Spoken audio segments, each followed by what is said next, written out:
Yo, what's up guys, welcome back. Next match, Cross-Banlist Cup. So let's zoom in. Next matchup here in the top 16 playoffs. We have two decks. There is like only 1 year a difference between both of them. So first of all we have Kashtira. Kashtira basically at full power, right? It's going to take on a Spright variant, basically Runick, right? Josh's list from, was it YCS Utrecht? I think so. Was it already 2022? That's a lot. What is it? 2 years ago, over 2 years ago. So that's really nice. Okay, so which deck has the advantage? Well, we see that most of the people, what is it? 70% of the people see that Kashtira should have the advantage over Runick Spright. Intriguing. Even though before this matchup I would have said, you know, looking at both lists, looking at the side deck, that Runick Spright probably had the advantage. No, looking at Lava Golem main deck, looking at Ras Mode side deck, looking at what should we call it, the rank 2, what is it, the names, you know which one I mean, the rank 2 that gives your opponent a monster, basically, you know, blocking Kashtira from playing the game. So let's see how this one is being played out. Runick Spright goes first, and this opening hand is okayish. I mean, the advantage of Runick Spright is that it has a built-in engine, I guess, to discard basically any useless card from your opening hand, looking at evenly matched, looking at talents if there is no hand trap, for example, bar the impermanence. So a couple of draws. We draw for another field, we draw 3 and perfect, we draw, or at least we drew smashers as well. So we grow, you know, Spright Elf against some basic plays, go for Chin Buster, go for Carrot as well, could be crucial for something like talents on their part. And again, like all of the Runick cards here are perfect. Monster Effect Negation, Spell and Trap Card Destroyer. And already have the Smashers. I think we waited Battle Phase, yeah, so that's perfect. We have to keep in mind the potential birth, you know, banish effect, right? Which is going to be used now. Yeah, but you know, we can chain with the field spell. Chain. We can still use the field spell here in response to get 2 draws, and Friendly was negated, but Prosperity is still there, no hand traps. I do have I have a couple of options still. Carrot is still there, Chin Buster is still there for a potential monster negation. Which Runick spell am I missing? Did I use before? I miss it. It's fine though, so you know, go for what is it, blue? It has been a while, all the Spright cards. It feels nostalgic, even though it's not really nostalgic. Anyway, so go for Unicorn. I'm not so sure if we do have a battle phase, we go for Avramax probably. Almost basically invincible, yeah, battle phase skip, but it doesn't really matter, right? That's basically Runick Spright for you, basically tagging out your opponent or grinding them through resources.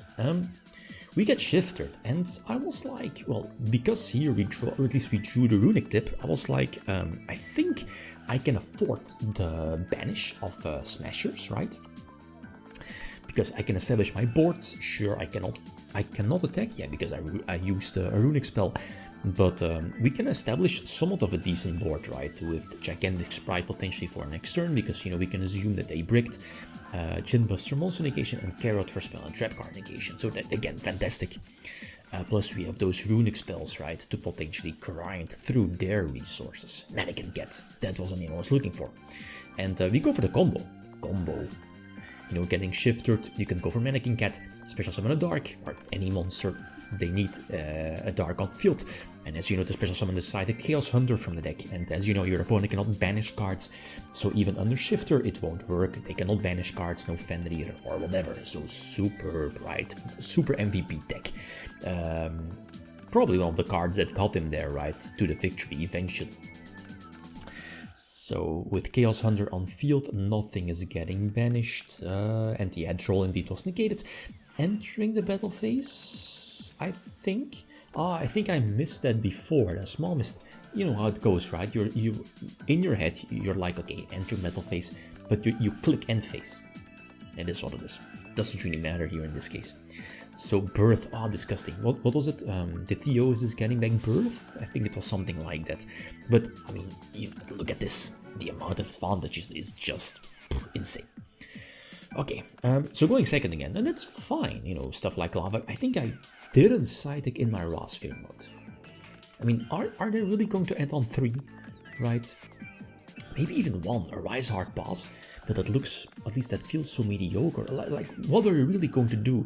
You should probably go for the, what is it, the Zone Lock, obviously, right? Risking, what is it, Lava Golem, Ras Sphere mode. Then again, with like Zone Lock, you could potentially, if you have full combo, get rid of all the Spell and Traps. Probably, yeah.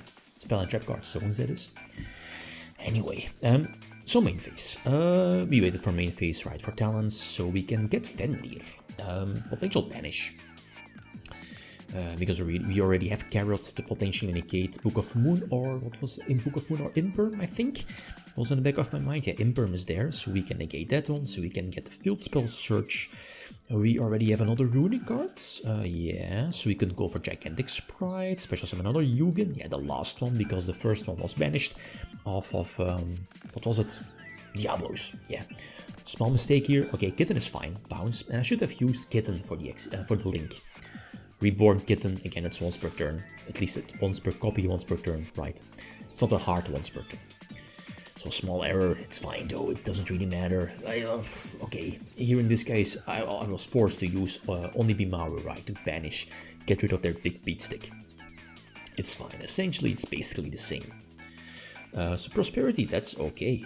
This is all fine, just wait on the effect and the effect activation.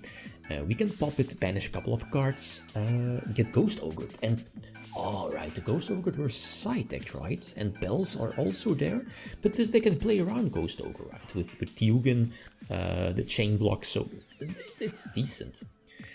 So we are again full on advantage, and again go for the nice combo, and I can get Special Summon the useless Ash, but they still have Dark on field being Diablos, right? So now we can, you know, go for, what is it, Wind Up Kitten, bounce away. We're not going to bounce the Ash, even though it doesn't really matter. You go for the other draw engine, Capture, basically Pot of Greed every turn. Battle phase pass turn, and you know the advantage is still there. Chaos Under on field against something like Kashtira. This should be more than enough, right? Eventually. And the next turn I should have my battle phase, no? So we go for Unicorn, still in their turn. We draw Lava Golem. We can reborn, whatchamacallit. Hyperia, yeah, the names, even though it wasn't like a year, a little over a year. But really cool, and this was a Swift trio. I definitely did not expect a Swift trio, but looking back at it, and you know, the stuff like Mannequin Cat, Chaos Hunter, Lava Golems and so on, those are superb against something like Kash, so it is what it is. Next matchup, an OG one, Spellbooks versus Dragon Ruler, so feel free to leave your predictions. Okay, guys, that's it, thanks for watching, feel free to leave a comment or like if you enjoyed the video. Riddim signing out, peace.